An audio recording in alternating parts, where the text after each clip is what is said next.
Right now at noon, the city of Joplin considers a sewer rate increase. What this means for residents.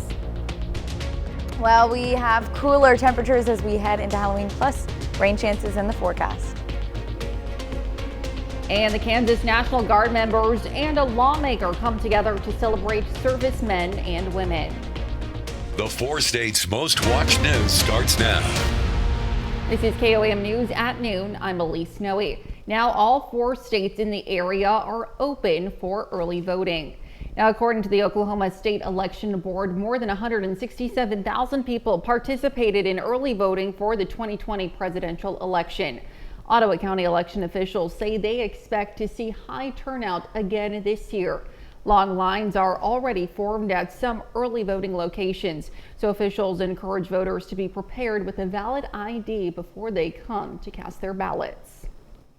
Definitely bring your ID. It needs to be an Oklahoma State issued or federally issued ID. It does need to be current, not expired, and be patient. You're going to wait in line. Early voting in Oklahoma will continue daily until Saturday at 2 p.m.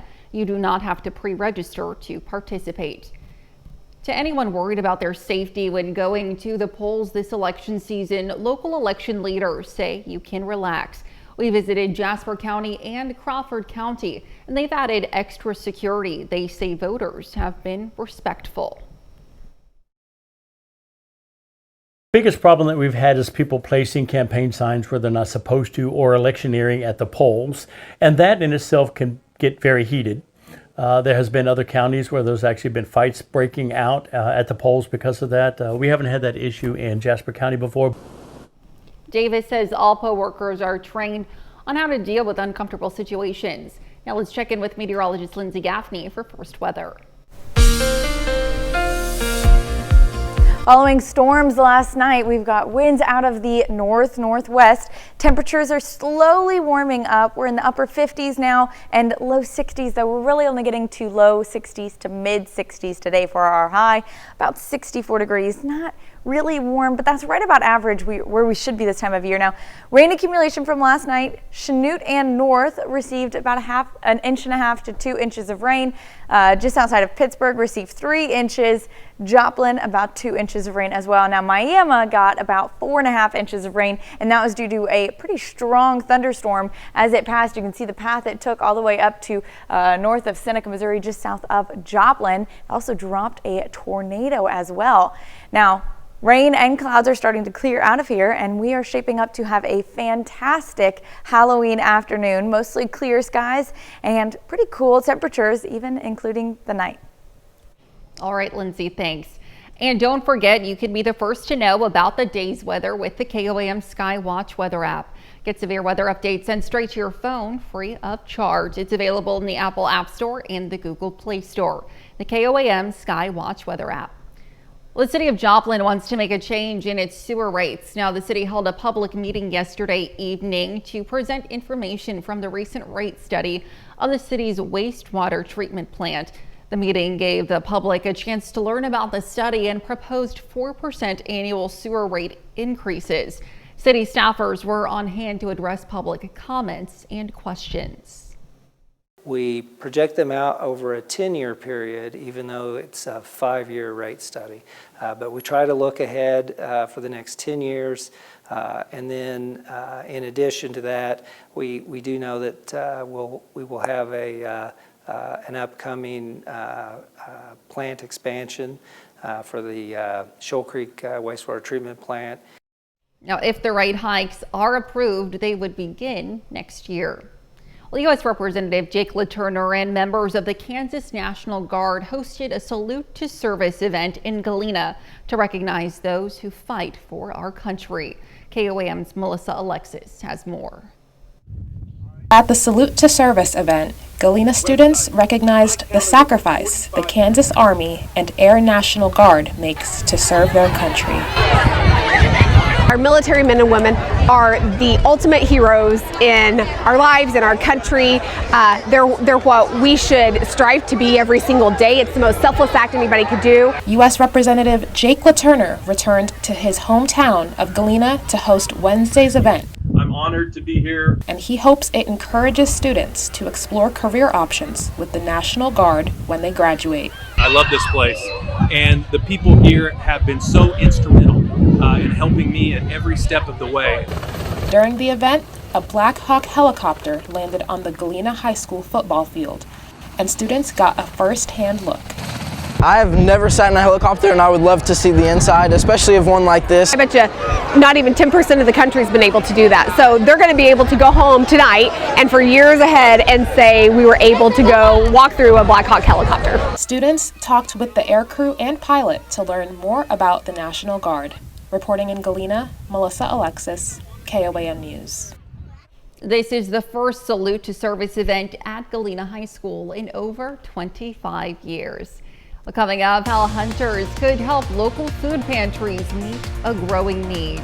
And later, we're making candy bar cheesecake in the Mr. Food Test Kitchen.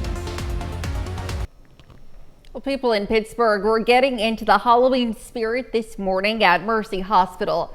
The Pittsburgh Area Chamber of Commerce hosted its annual pumpkin decorating contest. The event was part of the Chamber's Chamber Coffee Group and was open to the public.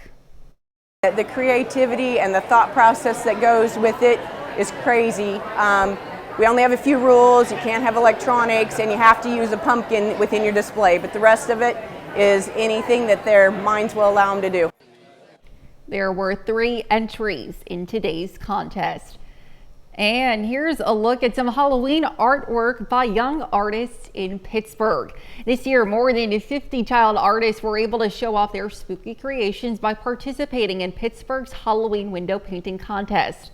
Now, to see who won, plus a look at all the entries, you can visit Downtown Pittsburgh's Facebook page. And babies in the NICU unit at Freeman and Joplin put on their holiday best yesterday.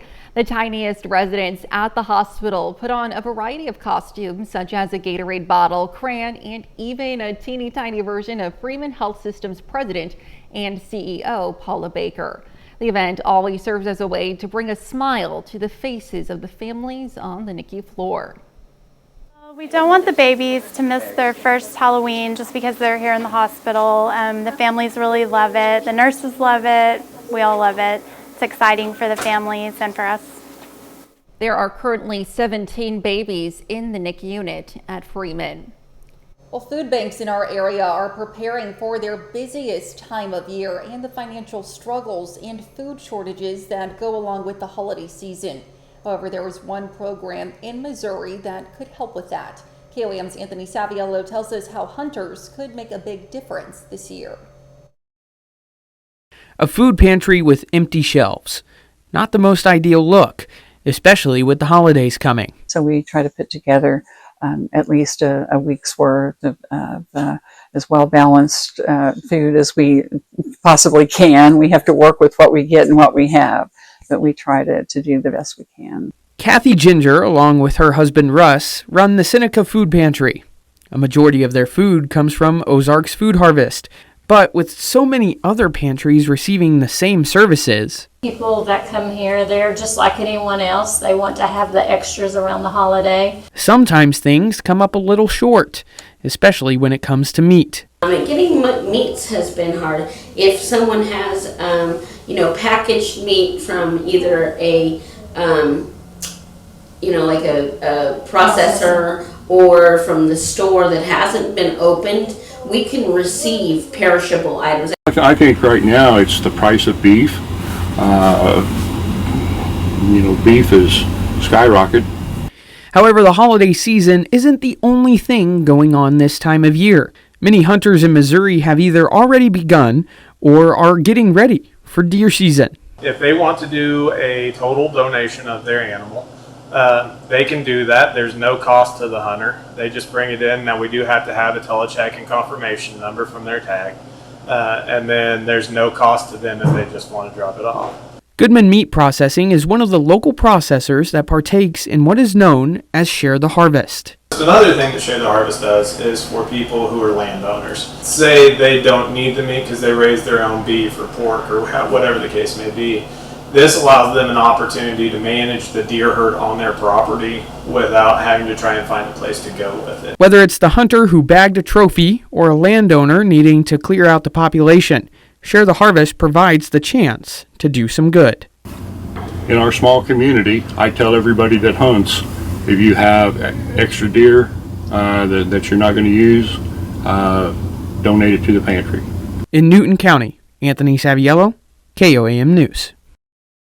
Now, if you're looking for a way to help area food banks, we've got you covered. For 21 years, Fox 14, KOAM, and the CW have teamed up with our generous neighbors and friends like you to help support food pantries through Feed the Four States.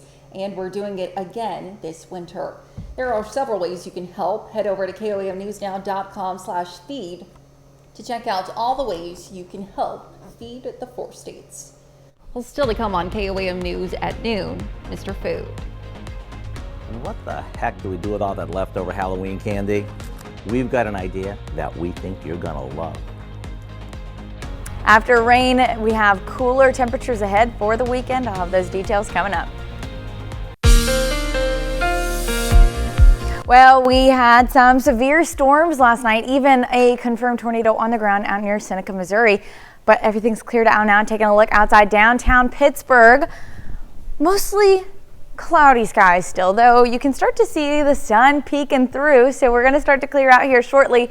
The amount of rain that we got was anywhere from an inch of rain, especially out in the northern counties, to 4.5 inches near Miami. So everywhere in the red and the orange was above 3.5 inches to 3.5 to 4.5 inches. And then the yellow was closer to 2 to 2.5 inches of rain. So we got a decent amount, though we do have more chances as we head into the weekend as well. Now clouds are starting to break and clear out of there. We're right on the tail end of those clouds finally moving out of our area, and then we're going to have mostly sunny skies as we head into the rest of the day. Halloween trick-or-treating plans.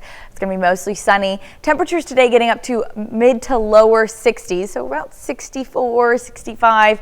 But by 6 p.m., we're already dropping down to 61 degrees and then continuing to drop down to through the 50s to about 50 degrees by 10 p.m. and then even reaching mid to upper 40s by midnight with our overnight low in the low 40s. So we're dropping down. This has been about average for our highs today and for our lows. Now we're starting to creep back up on Friday. Mostly cloudy skies as we head into the afternoon, though sunny to start the day. And then we also have temperatures warming up to upper 60s, low 70s. So we're starting to creep back up, and those upper 60s to low 70s sticks around pretty much all weekend. And another thing that sticks around are going to be rain chances. So by Saturday morning, we're mostly overcast ahead of the rain showers that are pushing in. Scattered showers, scattered thunderstorms start as early as mid-afternoon on Saturday and continue and strengthen as we head into the evening. Scattered thunderstorms heading into early Sunday morning, and they're going to break apart a little bit before more thunderstorms roll in late Sunday night and into early Monday morning. Now, these scattered showers and thunderstorms not a part of any cold front or warm front. They're just rain showers that are moving in from the south. But as we head into Monday afternoon, we do have a cold front moving in. So you can see it's a little messy to start off because we are already dealing with scattered thunderstorms, but there is that boundary and it'll be moving in, but a little bit further south is where the bulk of the storms are going to be, at least for right now. And as that continues to move northeast, we're getting the top bit of it as it pushes out. Now, winds are going to be out of the northwest after these storms push out on Tuesday morning, and then we're clearing out for a couple of days. Temperatures are going to be back in the low 60s for Tuesday and Wednesday. The amount of rain that we could see by the end of all of this, up to 3, 4, maybe even 5 inches of rain in some areas, isolated areas, for a little bit over 4 inches out in Coffeyville, 4 inches in Yates Center. Joplin about 3 inches, same with Columbus, and 2.5 inches in Pittsburgh. So we could see a good bit of rain as we head through the weekend and into next week. Thankfully, we definitely need the rain, but we cool down in midweek next week. A few more scattered shower chances kind of sprinkled in there. But don't forget on Sunday as well, it is the end of the daylight savings time, so clocks are set back. So don't forget to get that extra hour of sleep. That's a look at your forecast. We'll be right back. All right, thanks, Lindsay. Well, stick around. We're making candy bar cheesecake in the Mr. Food Test kitchen. We'll be right back. Howard's making candy bar cheesecake in the Mr. Food Test Kitchen. It's Halloween, and in just a few hours, you'll probably be passing out candy to all the kids in the neighborhood. And if you have kids or grandchildren going trick-or-treating, ask them for a few candy bars when they get back, so you can make a cheesecake that is, pardon the pun, to die for. We started by beating together some cream cheese and sugar until it's creamy before adding a couple of eggs and some vanilla. Then we crank up the beater until it's all well blended. And now for those candy bars that we set aside, we chop them up and stir them into the batter. And as for the kind of candy bars, those can be whatever you like. I think the gooier they are, the better. Once that's mixed, we pour it into a store-bought graham cracker pie crust. All that's left to do is bake it off and then chill it until it sets up. I like to dollop each slice with whipped cream and finish it off with a few extra candy bar pieces for an over-the-top dessert that is so good, everyone will come back for seconds. So what are you waiting for? Why not get our recipe for our candy bar cheesecake online, as well as a few other ideas on how to use up all that leftover Halloween candy? And if the kids won't share their candy with you, head to the store where it will be on sale tomorrow. I'm Howard in the Mr. Food Test Kitchen, where every day we're looking for a spookier way for you to say, "Boo, it's so good." Hey, that's mine. You can find this recipe along with a lot more good food from the Mr. Food Test Kitchen on our website, KOAMnewsnow.com. Now here's a look at the 4-state market prices.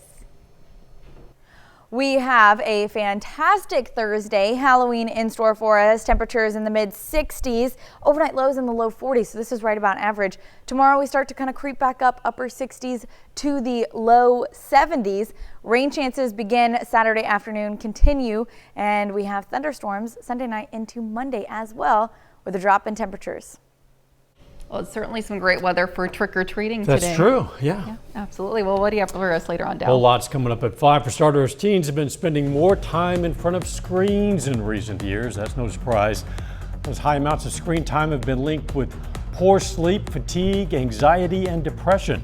Well, now new findings from the CDC shows just how much teens are spending on their screens. The numbers might surprise you.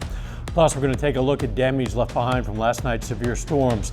And we're going to visit with some last-minute Halloween shoppers in the area to see how much people are spending for their Halloween festivities.